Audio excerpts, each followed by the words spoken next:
Diawali dengan adegan seorang pria yang pingsan di pinggir pantai dan diketemukan oleh seorang tentara dengan merojok pantatnya, dan tentara tersebut melihat senjata lalu mengadu ke temannya yang kemudian membawanya. Saat pingsan, pria tersebut bermimpi melihat dua orang anak kecil yang sedang bermain pasir di tepi pantai. Pria pingsan tadi lalu menghadap seorang aki-aki yang sudah sangat tua. Pria tua tersebut langsung bertanya, "Apakah kau di sini untuk membunuhku?" Karena si pria tua itu pernah melihat benda yang dibawa si pria pingsan di dalam mimpinya. Adegan selanjutnya berada di sebuah ruangan dengan 3 orang. Salah seorang di antaranya adalah pria yang pingsan tadi bernama Cobb yang diperankan oleh Leonardo DiCaprio, dan rekannya bernama Arthur, serta seorang lagi ialah Tuan Saito. Cobb menawarkan sebuah ide kepada Tuan Saito. Ide tersebut adalah tentang pertahanan di alam mimpi. Namun dari raut mukanya yang kelihatan asem, sepertinya Tuan Saito tidak setuju dengan syarat ini dan hanya menjawab dengan tertawa lalu mempersilahkan kedua orang pria tersebut menikmati makan malamnya kembali. Di sisi lain, pada sebuah apartemen terdapat 3 orang yang sedang tertidur. Cobb, Arthur, dan Tuan Saito, dan satu pria lagi bernama Nash merupakan rekan Cobb yang lainnya. Nah, liar kan?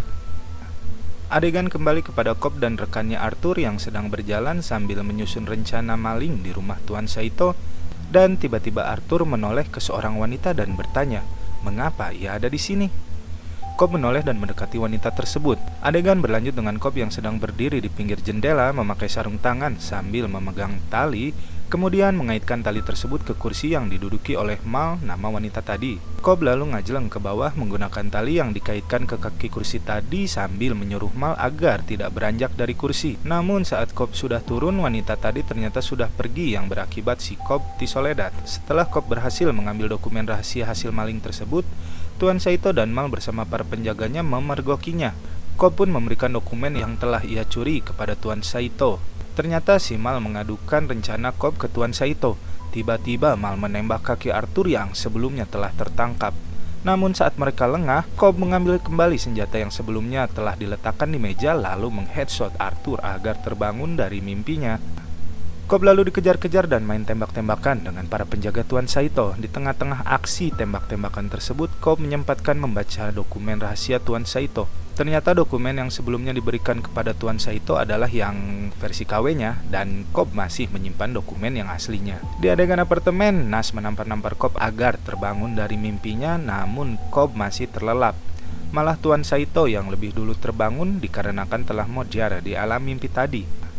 Arthur lalu menyuruh Nash untuk menjatuhkan Cobb ke dalam air bak agar ia terbangun.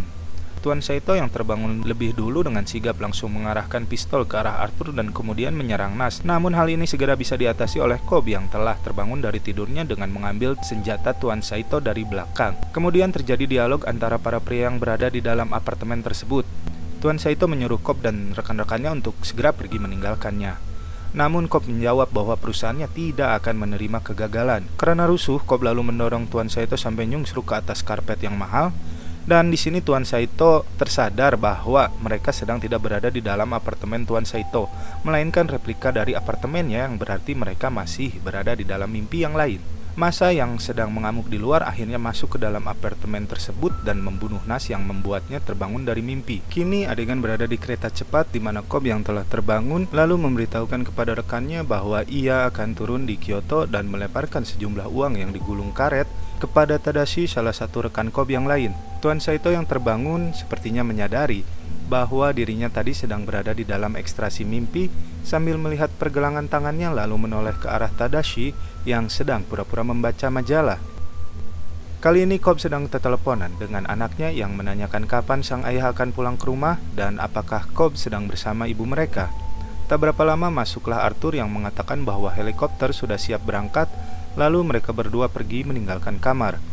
Tanpa diduga di dalam helikopter sudah berada Tuan Saito dan Nash yang sepertinya Nash habis diinterogasi oleh Tuan Saito. Lalu Tuan Saito menyuruh Arthur dan Cobb untuk segera naik ke helikopter tersebut bersamanya. Dalam helikopter, Tuan Saito meminta kepada Cobb agar bisa menjalankan inception kepada rival bisnisnya, namun Cobb segera menolak tawaran tersebut dan meminta turun dari helikopter. Tak berapa lama setelah turun dari helikopter, Tuan Saito memanggil untuk menawarkan Cobb agar bisa ke Amerika dan bertemu anak-anaknya. Cobb yang sempat ragu akhirnya setuju setelah dilobi oleh Tuan Saito. How complex is the idea? Cobb dan Arthur bergegas pergi ke Paris untuk mencari arsitek mimpi yang baru dikarenakan sepertinya Nas sudah dijadikan sop tulang iga oleh Tuan Saito. Cobb ternyata menemui seseorang bernama Miles yang ternyata ayah kandung dari si Cobb. Miles berprofesi sebagai dosen dan Cobb ingin agar salah satu mahasiswa terbaik ayahnya itu ikut bergabung sebagai perancang mimpi dalam misi yang diberikan Tuan Saito. Namun Miles ragu kepada Cobb hingga pada akhirnya Cobb mampu meyakinkan Miles bahwa misi ini dapat membuat Cobb pulang kembali ke anak-anaknya. I've got somebody better. Di lorong kampus, Miles memanggil seorang wanita yang akan menjadi arsitek Cobb yang baru. Wanita tersebut bernama Ariadne. Wow! Miles mengatakan bahwa Cobb mempunyai penawaran untuknya dan ingin berbincang sedikit dengannya. Cobb lalu membawa Ariadne ke atap kampus untuk memberikan tes spek dan membuat sebuah labirin yang membutuhkan waktu 1 menit untuk dapat menemukan jalan keluarnya. Setelah 3 kali percobaan, akhirnya Ariadne mampu mengesankan Cobb dan Cobb berkata, "I like it. Oh yeah." Kini Ariadne dan Cobb berada di sebuah kafe sedang menikmati secangkir kopi. Saat Cobb sedang menjelaskan kepada Ariadne tentang pekerjaan yang akan dilakukannya bersama Cobb, tiba-tiba terjadi ledakan di mana-mana. Gedung-gedung meledak, gelas dan meja di kafe tersebut pecah dan juga berterbangan, yang akhirnya mengenai Ariadne dan membuatnya kembali ke alam nyata. Setelah tersadar dari mimpinya, Ariadne berada di sebuah gudang bersama Arthur dan Cobb yang kembali menjelaskan tentang pekerjaan yang akan mereka lakukan. Arthur pun memberitahu kepada Ariadne bahwa 5 menit di dunia nyata itu sama dengan 1 jam di alam mimpi, dan kemudian Ariadne dibuat tertidur kembali oleh Arthur untuk dapat melanjutkan tesnya sebagai arsitek alam mimpi. Kembali kepada Ariadne dan Cobb yang berada di dalam mimpi, Cobb menjelaskan segala sesuatu tentang cara menjadi arsitek alam mimpi. Namun Ariadne yang sebagai arsitek mimpi mulai bereksperimen dengan mengubah-ubah kondisi kota dan orang-orang di alam mimpi, yang merupakan proyeksi dari alam bawah sadar Cobb yang mulai merasa risih dan menyadari ada orang asing di dalam mimpi Cobb. Hingga akhirnya Mal kembali muncul di mimpi Cobb dan menusuk Ariadne hingga Ariadne terbangun. Inilah alasan kenapa Cobb membutuhkan seorang arsitek mimpi yang baru. Karena apabila Cobb yang mendesain sendiri alam mimpinya, maka akan muncul Mal dikarenakan Cobb belum bisa move on dari istrinya tersebut. Setelah terbangun kembali dari mimpi, Cobb menyuruh Arthur agar mencarikan Ariadne sebuah totem. Totem di sini adalah sebuah benda padat yang harus dimiliki oleh masing-masing ekstraktor mimpi. Totem tidak boleh diketahui atau digrepe oleh orang lain selain pemiliknya. Fungsi totem di sini adalah sebagai penanda bahwa sang pemilik totem tidak sedang berada di dalam mimpi orang lain. Maka dari itu totem tidak boleh diketahui oleh orang lain selain pemiliknya. Dan benda mirip gasing yang terlihat di awal scene adalah totem milik Cobb. Adegan kini berada di sebuah kasino dan terlihat seorang pria sedang bertaruh di kasino tersebut.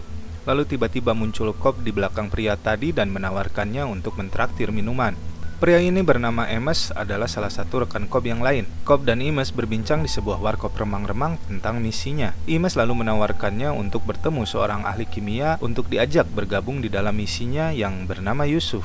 Namun saat di tengah perbincangan, Emes menyadari bahwa Cobb dibuntuti oleh orang dari Chobol Engineering di mana perusahaan tempat Cobb bekerja, dan berusaha mengalihkannya sementara Cobb kabur melalui jendela. Terjadi aksi kejar-kejaran antara Cobb dan para agen dari Chobol Engineering hingga akhirnya muncul sebuah sedan hitam yang di dalamnya berada Tuan Saito dan menyuruh Cobb untuk segera masuk ke dalam mobil. Cobb dan Tuan Saito kembali ke warkop tadi untuk menjemput Emes masuk ke dalam mobil. Kembali ke gudang tua di mana Ariadne sedang diajari Arthur bagaimana cara agar menjadi seorang arsitek mimpi yang handal. Ariadne yang kepo pada mimpi sebelumnya akhirnya bertanya tentang Cobb yang tak bisa lagi membuat mimpi dikarenakan istrinya Mal. Lalu Arthur menjelaskan bahwa Cobb tidak berpisah dengan istrinya, melainkan sang istri telah meninggal dan Cobb belum bisa melepaskan kepergiannya sehingga akan selalu muncul di setiap mimpi yang dibuat oleh Cobb. Sedih pisan. Kembali ke Cobb bersama Emes dan Tuan Saito yang sedang berjalan menuju toko kimia. Di sini mereka bertemu Yusuf, ahli kimia yang diceritakan oleh Emes sebelumnya. Cobb mengajak Yusuf untuk bergabung dengan timnya dan menjelaskan rencananya untuk membuat 3 level mimpi kepada Yusuf. Lalu Yusuf menawarkan sebotol cairan yang mirip ciu yang menurutnya akan cocok digunakan dalam misi Cobb. This I think is a good place to start. I use it every day. Yusuf lalu mengajak Cobb dan yang lainnya untuk melihat hasil dari formula tersebut. Yusuf mengajak mereka ke ruang bawah tanah kantornya dan di sana mereka melihat ada 12 orang aki-aki yang sedang berbagi mimpi. Cobb pun penasaran dan ingin mencoba formula tersebut kepada dirinya. Saat mencoba mimpi yang diakibatkan dari formula tersebut, Cobb langsung bertemu dengan Mal istrinya dan langsung terbangun karena tak kuaten.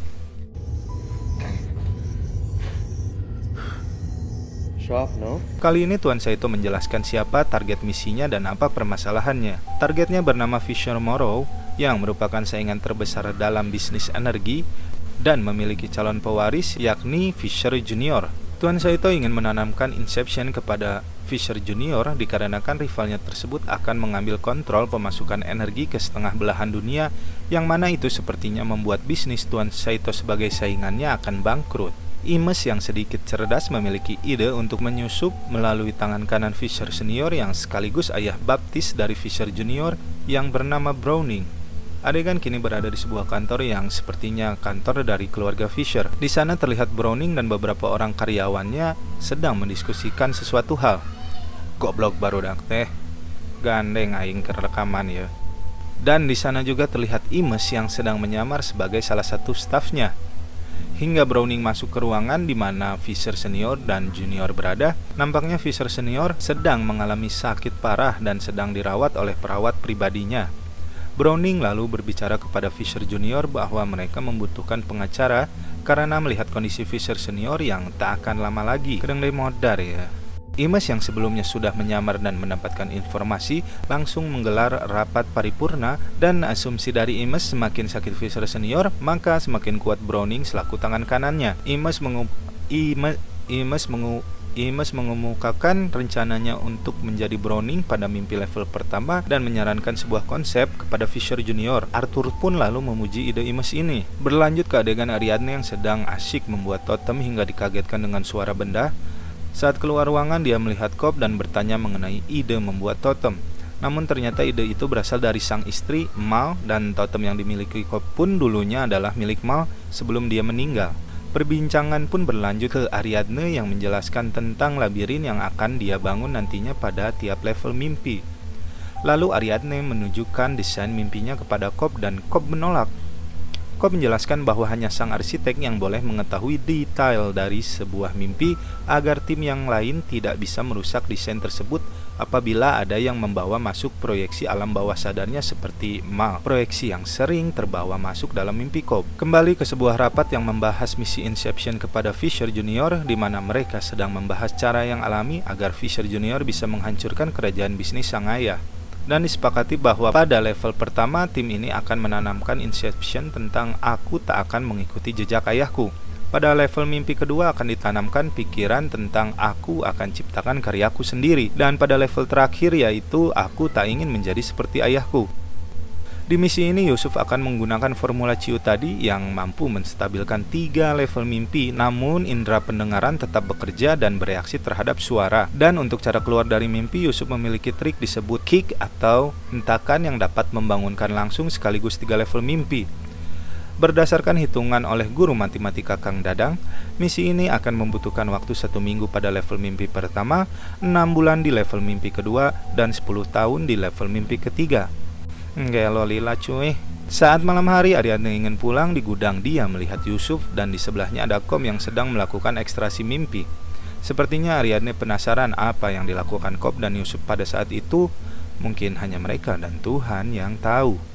Menurut perhitungan si Kang Dadang, misi ini membutuhkan waktu 10 jam di dunia nyata agar bisa berjalan. Tuan Saito menyarankan agar dilakukan pada saat perjalanan bisnis yang rutin dilakukan Fisher Junior dari Sydney ke Los Angeles yang dilakukan setiap 2 pekan menggunakan jet pribadinya. Kembali Ariadne melihat Cobb sedang melakukan ekstrasi mimpi di malam hari. Namun kali ini tidak ada Yusuf yang menemani. Karena kepo, akhirnya Ariadne mencoba masuk ke dalam mimpi Cobb tersebut. Di dalam mimpi Cobb, Ariadne berada di dalam sebuah lift dan melihat Cobb sedang berduaan dengan istrinya. Ternyata yang dilakukan Cobb setiap malam ialah bermimpi agar bisa bertemu Mal, yang mana mimpi itu adalah semua kenangan Cobb bersama sang istri. Karena hanya di dalam mimpilah Cobb masih bisa bersama dengan istrinya. Dan ini membuat Ariadne cemas karena ia akan berada di mimpi yang sama dengan Cobb nantinya pada saat menjalankan sebuah misi penting. Di sini Cobb melakukan room tour tentang kenangannya bersama sang istri kepada Ariadne, James dan Philippa, dan semua kenangan yang disesali oleh Cobb selama masa hidupnya. Saat Cobb sedang menjelaskan tentang mimpi dan kenangannya, tiba-tiba Ariadne berlari ke arah lift dan menekan tombol basement untuk melihat mimpi apa yang paling disesali oleh Cobb semasa hidupnya. Pintu lift mulai terbuka dan Ariadne berada di sebuah kamar yang berantakan. Di sana ada Mal yang langsung menginterogasi Ariadne.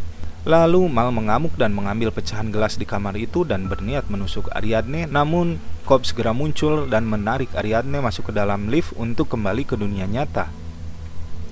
Saat terbangun, Ariadne dan Cobb dikagetkan dengan berita yang dibawa oleh Tuan Saito dan Arthur bahwa Fisher Senior telah berpulang ke rahmatullah dan akan dimakamkan di LA pada malam Kamis Wage, dan Fisher Junior akan berada di sana. Mendengar berita duka sekaligus bahagia itu, tim pun segera bergegas, namun Ariadne memaksa Cobb untuk ikut terjun ke dalam misi. Setelah berdebat, akhirnya Cobb setuju mengikut sertakan Ariadne dalam misi berbahaya tersebut. Di dalam pesawat, Cobb dan rekannya berada satu kabin dengan Fisher Junior. Di sini Cobb mulai menjalankan misi dengan mengambil paspor Fisher Junior, lalu berpura-pura mengembalikannya agar dapat berbincang dengannya. Saat mereka memesan cai herang alias air putih, Cobb dengan cepat menaruh formula Ciu ke dalam minuman Fisher Junior dan mengajaknya bersulang untuk kematian sang ayah. Seketika Fisher Junior langsung ngacai. Tim ini pun segera melancarkan aksinya dan boom, mereka semua masuk ke alam mimpi.